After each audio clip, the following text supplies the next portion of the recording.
Magandang gabi. Ako si Daniel. Ang ikukwento ko sa inyo ay totoo, isang pangyayari sa akin at sa kaibigan kong si Mara. Hindi kami magkasintahan. Magkaibigan lang kami. Ngunit napadpad kami sa isang lugar sa probensya. Natahimik, ngunit may mga boses at aninong marunong mangakit. Kung matapang ka, makinig ng mabuti.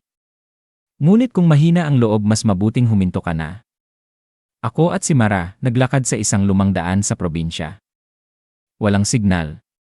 Tahimik. Minsan, parang may mga mata na sumusunod sa amin sa dilim. Daniel, kanina pa walang signal, sabi ni Mara, nanginginig ang boses. Shortcut lang naman ito, sabi ng mapa, sagot ko. Ngunit ramdam ko rin may kakaibang presensya sa paligid namin. May nakita kaming karatula sa gilid ng daan, huwag magtagal. Siguro babala lang sa landslide, sabi ko. Ngunit ramdam ko hindi normal iyon. Pagdating namin sa baryo, walang tao. Walang bata, walang aso, para bang frozen ang oras. Isang matandang lalaki ang lumapit sa amin. Huwag kayong magtatagal dito, mag-aanak, sabi niya. Bakit po lolo, ang tanong ni Mara, bakit kaya ang tanong ko sa sarili ko rin? May mga boses marunong mangakit. Hindi lahat nakakaalis ng buo dito. Tahimik na lang kami. Ngunit ramdam ko may nagmamasid. Hindi kita pababayaan, bulong ko kay Mara.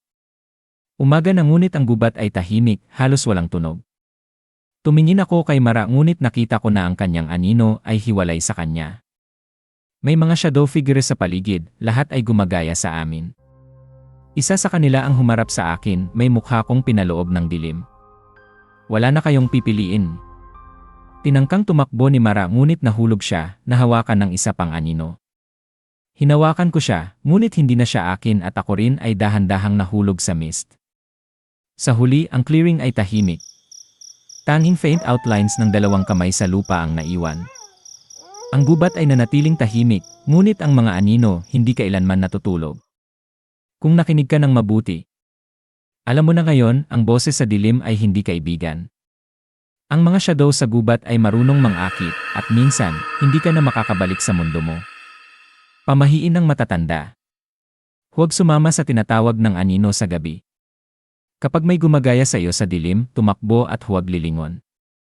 Ang gubat sa gabi ay may sariling paraan para hindi ka makaalis. Kung gusto mo pang makinig ng iba pang totoong kwentong nakakatakot, mag-subscribe sa aking channel.